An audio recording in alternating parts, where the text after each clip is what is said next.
ವೀಕ್ಷಕರೇ, TCS Tata consultancy services ದೇಶದ ಅತಿದೊಡ್ಡ IT ಕಂಪನಿ. ಇಂಥ ಕಂಪನಿಯಲ್ಲಿ ಕೆಲಸ ಮಾಡಬೇಕಂದ್ರೆ ಅದು ಎಷ್ಟೋ ಜನಗಳ ಕನಸಾಗಿರುತ್ತೆ. ಆದರೆ ಈ ಕಂಪನಿಯಲ್ಲಿ ನಡೆದಂಥ ಒಂದು ಘಟನೆ ಇಡೀ ದೇಶಾದ್ಯಂತ ಚರ್ಚೆ ಆಗ್ತಾ ಇದೆ. ಅಲ್ಲಿ ಕೆಲಸ ಮಾಡ್ತಿದ್ದಂಥ ಮಹಿಳಾ ಎಂಪ್ಲಾಯಿಗಳ ಮೇಲೆ ಲೈಂಗಿಕ ಕಿರುಕುಳ, ಲೈಂಗಿಕ ದೌರ್ಜನ್ಯ, ಫೋರ್ಸ್ಫುಲಿ ಅವರಿಗೆ ಹಿಜಾಬನ್ನು ಧರಿಸಿ ಅಂತ ಹೇಳೋದು, ಫೋರ್ಸ್ಫುಲಿ ಅವರಿಗೆ ಬೀಫನ್ನು ತಿನ್ನಿ ಅಂತ ಹೇಳೋದು, ಅವರಿಗೆ ಬಲವಂತವಾಗಿ ನಮಾಜ್ ಮಾಡಿಸೋದು, ಮತ್ತು ಅವರು ತಮ್ಮ ಧರ್ಮವನ್ನು ಬಿಟ್ಟು ಮುಸ್ಲಿಂ ಧರ್ಮಕ್ಕೆ ಮತಾಂತರ ಆಗಬೇಕು ಅಂತ ಕಿರುಕುಳ ನೀಡ್ತಿದ್ದಾರೆ ಅಂತ 8 ಜನ ಫೀಮೇಲ್ ಎಂಪ್ಲಾಯಿಗಳ ಜೊತೆಗೆ ಒಬ್ಬ ಮೇಲ್ ಎಂಪ್ಲಾಯ್ ಪೊಲೀಸ್ ಸ್ಟೇಷನ್ಗೆ ಹೋಗಿ ಒಂದು ದೂರನ್ನು ಕೊಡ್ತಾರೆ. 6 ಜನ ಮಹಿಳಾ ಕಾನ್ಸ್ಟೇಬಲ್ಗಳು ಅಂಡರ್ ಕವರೇಜ್ ಆಪರೇಷನ್ ಮಾಡಿ ಇವರನ್ನ ಹಿಡಿದಾಕ್ತಾರೆ. ಅದರಲ್ಲಿ 7 ಜನನ್ನ ಅರೆಸ್ಟ್ ಮಾಡ್ತಾರೆ, ಒಬ್ಳು ಎಸ್ಕೇಪ್ ಆಗ್ತಾಳೆ. ಹಾಗಾದ್ರೆ ಏನಿದು ಇನ್ಸಿಡೆಂಟ್, ಅಲ್ಲಿ ನಡೆದಿದ್ದಾದ್ರೂ ಏನು, ಮತ್ತೆ ಇವರೆಲ್ಲ ಹೇಗೆ ಸಿಕ್ಕಾಕೊಂಡ್ರು, ಈ ವಿಷಯದ ಬಗ್ಗೆ TCS ಏನ್ ಹೇಳ್ತಾ ಇದೆ ಅಂತ ಪ್ರತಿಯೊಂದು ನೋಡೋಣ. ವೀಕ್ಷಕರೇ, ಈ ಇನ್ಸಿಡೆಂಟ್ ನಡೆದಿರೋದು ಮಹಾರಾಷ್ಟ್ರದ ನಾಸಿಕ್ ಅಲ್ಲಿ ಇರುವಂತಹ TCS ಕಂಪನಿ. ಇದು ಇಂದಿರಾನಗರಲ್ಲಿ ಲೊಕೇಟ್ ಆಗುತ್ತೆ. ಇದು ಒಂದು BPO ಘಟಕ, ಅಂದ್ರೆ ಕಾಲ್ ಸೆಂಟರ್. ಇಲ್ಲಿ ಇರುವಂತಹ TCS ಬ್ರಾಂಚ್ ಅಲ್ಲಿ ಸುಮಾರು 150 ಜನ ಕೆಲಸ ಮಾಡ್ತಾ ಇರ್ತಾರೆ. ಇಲ್ಲಿ ಸುಮಾರು ಜನ ಹೆಣ್ಮಕ್ಳು ಕೆಲಸ ಮಾಡ್ತಾ ಇರ್ತಾರೆ, ಅಂದ್ರೆ ಫೀಮೇಲ್ ಎಂಪ್ಲಾಯಿಗಳು. ಅದರಲ್ಲೂ ಗ್ರಾಮೀಣ ಪ್ರದೇಶದಲ್ಲಿ ಇದ್ದಂತಹ ಹೆಣ್ಮಕ್ಳೇ ಇಲ್ಲಿ ಕೆಲಸ ಮಾಡ್ತಾ ಇರ್ತಾರೆ.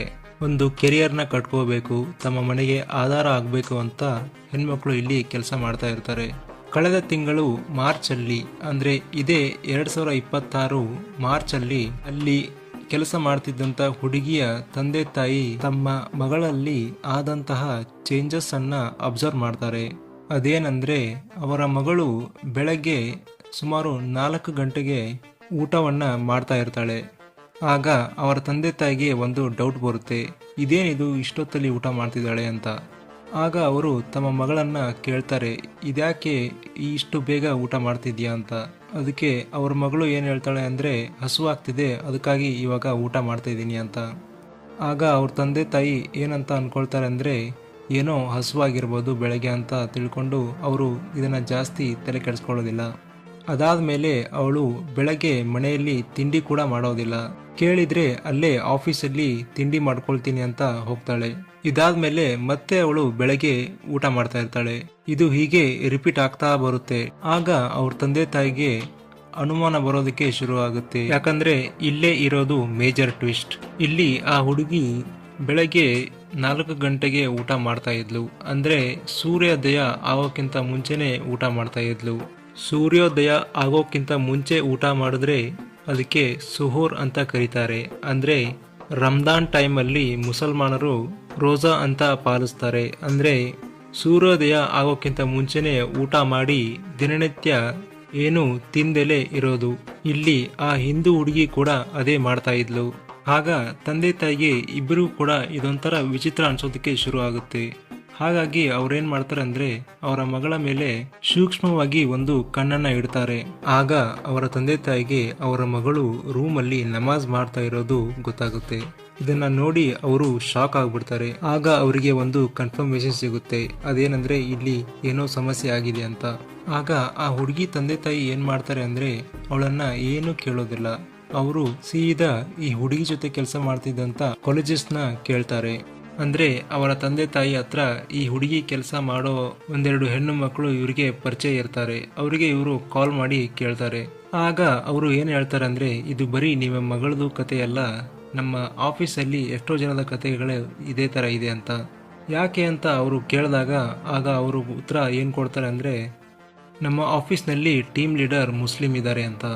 ಆಗ ಅವ್ರ ತಂದೆ ತಾಯಿ ಮಗಳನ್ನ ಕರ್ಕೊಂಡೋಗಿ ಡಿಯೋಲಾಲಿ ಮುಂಬೈ ನಾಕಾ ಪೊಲೀಸ್ ಸ್ಟೇಷನ್ಗೆ ಹೋಗಿ ಕಂಪ್ಲೇಂಟ್ ಮಾಡ್ತಾರೆ. ಆಗ ಪೊಲೀಸರು ಇವರ ಕಂಪ್ಲೇಂಟ್ ಅನ್ನ ತಗೊಂಡು ಇವರು ಹೇಳಿದಂತ ಎಲ್ಲ ಮಾತನ್ನ ಕೇಳಿ ಒಂದು ನಿರ್ಧಾರಕ್ಕೆ ಬರ್ತಾರೆ. ಅಂದ್ರೆ ಡೈರೆಕ್ಟ್ ಆಗಿ ಆಫೀಸ್ ಅನ್ನ ರೈಡ್ ಮಾಡೋದು ಬೇಡ, ಕೇರ್ಫುಲ್ ಆಗಿ ಇನ್ವೆಸ್ಟಿಗೇಷನ್ ಮಾಡೋಣ ಅಂತ. ಯಾಕೆಂದ್ರೆ ಸ್ವಲ್ಪ ಹೆಚ್ಚು ಕಡಿಮೆ ಆದ್ರೂ ಕೂಡ ಅಲ್ಲಿ ಸಾಕ್ಷಿ ನಾಶ ಆಗ್ಬೋದು, ಮತ್ತೆ TCS ನ ಘನತೆಗೆ ಧಕ್ಕೆ ಆಗ್ಬೋದು.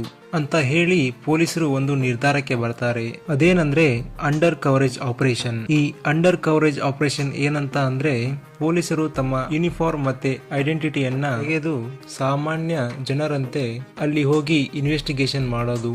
ಅಂದ್ರೆ ಅಲ್ಲಿ ಏನೇನ್ ನಡೀತಾ ಇದೆ, ಏನೇನ್ ನಡೀತಾ ಇಲ್ಲ ಅಂತ ಎಲ್ಲವನ್ನ ಸೀಕ್ರೆಟ್ ಆಗಿ ಅಬ್ಸರ್ವ್ ಮಾಡಿ ಮಾಹಿತಿಗಳನ್ನ ಕಲೆ ಹಾಕೋದು.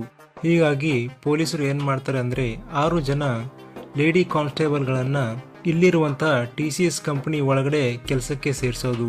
ಅಂದ್ರೆ ಯಾವ ರೀತಿ ಕೆಲಸ ಅಂದ್ರೆ ಒಬ್ರು ಟೀ ಕಾಫಿ ಕೊಡೋ ಕೆಲಸ, ಇನ್ನೊಬ್ರು ಟೇಬಲ್ ಒರೆಸೋ ರೀತಿ ಕೆಲಸ, ಮತ್ತೆ ಇನ್ನೊಬ್ರಿಗೆ ನೆಲ ಒರೆಸೋ ಕೆಲಸ. ಹೀಗೆ 6 ಜನ ಲೇಡಿ ಕಾನ್ಸ್ಟೇಬಲ್ ಗಳನ್ನ ಮುಂಬೈ ನಾಕಾ ಪೊಲೀಸರು ಈ TCS ಕಂಪನಿ ಒಳಗಡೆ ಒಂದು ಏಜೆನ್ಸಿ ಮೂಲಕ ಕೆಲಸಕ್ಕೆ ಸೇರಿಸ್ತಾರೆ. ಇಲ್ಲಿ ನೀವು ಅನ್ಕೊಳ್ತಾ ಇರ್ಬೋದು, ಅವರು ಕೆಲಸದವರ ರೀತಿ ಯಾಕೆ ಹೋದ್ರು ಅಂತ. ಯಾಕಂದ್ರೆ ಅವರು ಎಂಪ್ಲಾಯ್ ರೀತಿ ಹೋಗ್ಬೇಕಂದ್ರೆ ತುಂಬಾ ಕಷ್ಟ. ಯಾಕಂದ್ರೆ ಕಂಪನಿಯಲ್ಲಿ ಅವ್ರದೇ ಆದಂತಹ ರೂಲ್ಸ್ ಅಂಡ್ ರೆಗ್ಯುಲೇಷನ್ಸ್ ಇರುತ್ತೆ, ಮತ್ತೆ ಅದಕ್ಕೆ ಆದಂತಹ ಸಪರೇಟ್ ಪ್ರೊಸೀಜರ್ ಇರುತ್ತೆ. ಹಾಗಾಗಿ ಎಂಪ್ಲಾಯ್ ಆಗಿ ಹೋಗೋದು ತುಂಬಾ ಕಷ್ಟ. ಆದ್ರೆ ಈ ಟೀ ಕಾಫಿ ನೆಲ ಒರೆಸೋದಕ್ಕೆ ಯಾವುದೇ ಪ್ರೊಸೀಜರ್ ಇರೋದಿಲ್ಲ. ಯಾಕಂದ್ರೆ ಇವರು ಜಸ್ಟ್ ಒಂದು ಏಜೆನ್ಸಿ ಮೂಲಕ ಕೆಲಸಕ್ಕೆ ಸೇರ್ಬೋದು. ಹಾಗಾಗಿ ಪೊಲೀಸರು ಇದನ್ನೇ ಚೂಸ್ ಮಾಡ್ತಾರೆ. ಆಗ ಈ 6 ಜನ ಲೇಡಿ ಕಾನ್ಸ್ಟೇಬಲ್ಗಳು 2 ವಾರ ಅಂಡರ್ ಕವರೇಜ್ ಆಪರೇಷನ್ ಅನ್ನ ಮಾಡ್ತಾರೆ. ಇಲ್ಲಿ ಅವರು ಅಂಡರ್ ಕವರೇಜ್ ಇನ್ವೆಸ್ಟಿಗೇಷನ್ ಮಾಡಬೇಕಾದ್ರೆ ಸುಮಾರು ವಿಷಯಗಳು ಅವ್ರಿಗೆ ಗೊತ್ತಾಗುತ್ತೆ. ಅಲ್ಲಿ ಹಿಂದೂ ಹುಡುಗಿಯರು ಆಫೀಸ್ ಒಳಗಡೆ ನಮಾಜ್ ಮಾಡ್ತಾ ಇರೋದು ಅವರ ಕಣ್ಣಿಗೆ ಬೀಳುತ್ತೆ. ಹಿಂದೂ ದೇವರುಗಳ ಬಗ್ಗೆ ಅಸಭ್ಯವಾಗಿ ಮಾತಾಡೋದು, ಹಿಂದೂ ಧರ್ಮದ ಬಗ್ಗೆ ಕೆಟ್ಟದಾಗಿ ಮಾತಾಡೋದು, ಮತ್ತೆ ಅಲ್ಲಿ ಎಷ್ಟೋ ಜನ ಹಿಂದೂ ಹುಡುಗಿಯರು ಇಸ್ಲಾಮಿಕ್ ಧರ್ಮಕ್ಕೆ ಬ್ರೈನ್ ವಾಶ್ ಆಗಿರೋದನ್ನ ಇವರು ಅಬ್ಸರ್ವ್ ಮಾಡ್ತಾರೆ. ಇದರ ಜೊತೆಗೆ ಅಲ್ಲಿ ಕೆಲಸ ಮಾಡುವಂತಹ ಹೆಣ್ಣು ಮಕ್ಕಳನ್ನ ಸೈಡ್ಗೆ ಕೂಡ ಕರ್ಕೊಂಡ್ಬಂದು ಇವರು ಏನೇನ್ ಆಗ್ತಿದೆ ಅಂತ ಡೀಟೇಲ್ಸ್ ನ ಕಲೆ ಹಾಕ್ತಾರೆ. ಆಗ ಗೊತ್ತಾಗಿದ್ದೇನೆಂದ್ರೆ ಅಲ್ಲಿರುವಂತ ಟೀಮ್ ಲೀಡರ್ಗಳು ಎಲ್ಲರೂ ಕೂಡ ಮುಸ್ಲಿಮ್ಸೇ. ಅಲ್ಲಿ ಟೀಮ್ ಲೀಡರ್ಸ್ಗಳು ಏನ್ ಮಾಡ್ತಾ ಇದ್ರು ಅಂದ್ರೆ ಆಫೀಸಲ್ಲಿ ಕೆಲಸ ಮಾಡ್ತಾ ಇದ್ದಂತಹ ಲೇಡಿ ಎಂಪ್ಲಾಯಿಗಳನ್ನ ಅವಶ್ಯವಾಗಿ ಕರೆಯೋದು, ಕೆಟ್ಟ ಪದದಿಂದ ಕರೆಯೋದು, ಅವರ ಮೈಯನ್ನ ಮುಟ್ಟೋದು, ಬೀಫ್ ನ ತಿನ್ಬೇಕು ಅಂತ ಫೋರ್ಸ್ ಮಾಡೋದು, ಮತ್ತೆ ಇದೆಲ್ಲರ ಜೊತೆ ಮೇನ್ ಆಗಿ ಮುಸ್ಲಿಂ ಧರ್ಮಕ್ಕೆ ಮತಾಂತರ ಆಗಬೇಕು ಅಂತ ಫೋರ್ಸ್ ಮಾಡ್ತಾ ಇದ್ರಂತೆ.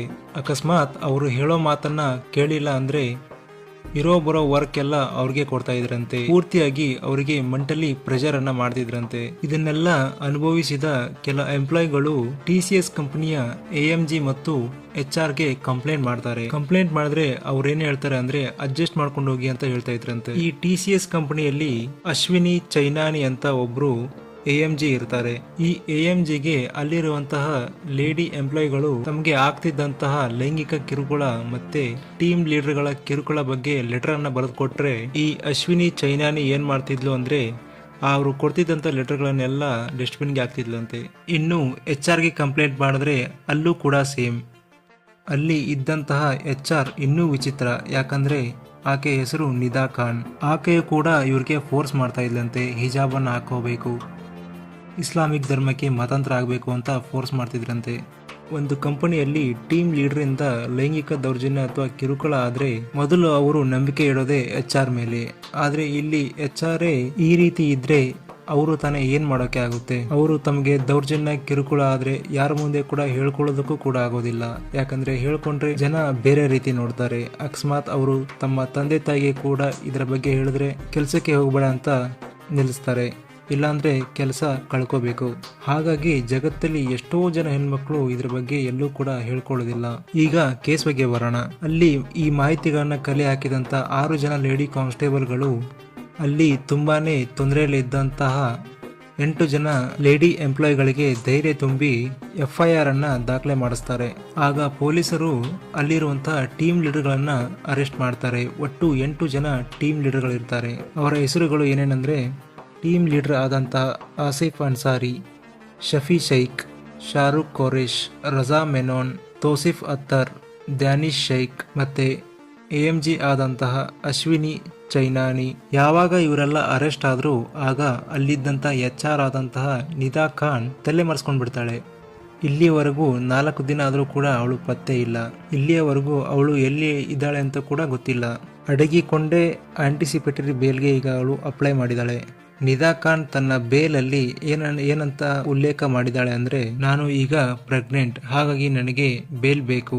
ಅಕಸ್ಮಾತ್ ಈ ಆಂಟಿಸಿಪೇಟರಿ ಬೇಲ್ ರಿಜೆಕ್ಟ್ ಆದ್ರೆ ಅವಳು ಸರೆಂಡರ್ ಆಗೋದಿಲ್ಲ ಅಂತ ಕೂಡ ಹೇಳಿದ್ದಾಳೆ. ಹೀಗಾಗಿ ಪೊಲೀಸರು ಏನ್ ಮಾಡಿದ್ದಾರೆ ಅಂದ್ರೆ ಈ ನಿದಾ ಖಾನಿನ ಗಂಡನನ್ನ ಈಗ ಅರೆಸ್ಟ್ ಮಾಡಿ ತಮ್ಮ ಕಸ್ಟಡಿಯಲ್ಲಿ ತಗೊಂಡಿದ್ದಾರೆ. ಈಗ ಇದು ಮುಂದೆ ಯಾವ ಹಂತಕ್ಕೆ ಹೋಗುತ್ತೆ ಅಂತ ನೋಡ್ಬೇಕು. ಇವರೆಲ್ಲ ಅರೆಸ್ಟ್ ಆದ ಬಳಿಕ TCS ಏನ್ ಮಾಡ್ತು ಅಂದ್ರೆ ಝೀರೋ ಟಾಲರೆನ್ಸ್ ಅಂದ್ರೆ ಆಫೀಸ್ ಒಳಗಡೆ ಇನ್ವೆಸ್ಟಿಗೇಷನ್ ಮಾಡೋದಕ್ಕೆ ನಾವು ಎಲ್ಲಾ ರೀತಿ ಸಹಕಾರವನ್ನ ಕೊಡ್ತೇವೆ ಮತ್ತು ಈ 7 ಜನ ಟೀಮ್ ಲೀಡರ್ಗಳು AMG ಮತ್ತೆ HR ಅನ್ನ ಈಗಾಗಲೇ ಕೆಲಸದಿಂದ ಅವರನ್ನ ತೆಗೆದುಹಾಕಿದ್ದಾರೆ. ಮತ್ತೆ ಇದರ ಜೊತೆಗೆ TCS ಒಂದು ಶಾಕಿಂಗ್ ಹೇಳಿಕೆಯನ್ನ ಕೊಟ್ಟಿದೆ. ಅದೇನಂದ್ರೆ ಈಗ ಈ ತಲೆಮರೆಸಿಕೊಂಡಿರುವಂತಹ ನಿದಾ ಖಾನ್ ನಾಸಿಕ್ ಅಲ್ಲಿ ಇರುವಂತಹ TCS ಕಂಪನಿಯ HR ಅಲ್ಲ ಅಂತ. ಅಂದ್ರೆ ಈ ನಿದಾ ಖಾನ್ HR ಅಲ್ಲ, ಈಕೆ ಒಬ್ಳು ಸಾಮಾನ್ಯ ಎಂಪ್ಲಾಯ್ ಅಂತ TCS ಈಗ ಹೇಳಿಕೆಯನ್ನು ಕೊಟ್ಟಿದೆ. ಇಲ್ಲಿ ಅವರು ತಮ್ಮನ್ನ ತಾವು ಸೇವ್ ಮಾಡ್ಕೊಳ್ಳೋದಕ್ಕೆ ಈ ರೀತಿ ಹೇಳಿಕೆ ಕೊಟ್ಟರೋ ಏನೋ ಅಂತ ಗೊತ್ತಿಲ್ಲ. ಇದರ ಜೊತೆಗೆ ಈ ನಾಸಿಕ್ ಅಲ್ಲಿ ಇರುವಂತ ಈ TCS ಕಂಪನಿ ಒಳಗೆ ಕೆಲಸ ಮಾಡುವಂತ ಎಲ್ಲ ಎಂಪ್ಲಾಯ್ಗಳಿಗೂ ಕೂಡ ಈಗ ವರ್ಕ್ ಫ್ರಮ್ ಹೋಮ್ ಅನ್ನ ಕೊಟ್ಟಿದ್ದಾರೆ. ಇಲ್ಲಿ ಒಂದು ಅರ್ಥ ಆಗ್ತಾ ಇಲ್ಲ. ಒಬ್ಬ ಹಿಂದೂ ಒಂದು ಮುಸಲ್ಮಾನ್ ಧರ್ಮವನ್ನ ಗೌರವಿಸಿದ್ರೆ ಅವನನ್ನ ಎಜುಕೇಟೆಡ್ ಹಿಂದೂ ಅಂತ ಕರಿತೀವಿ.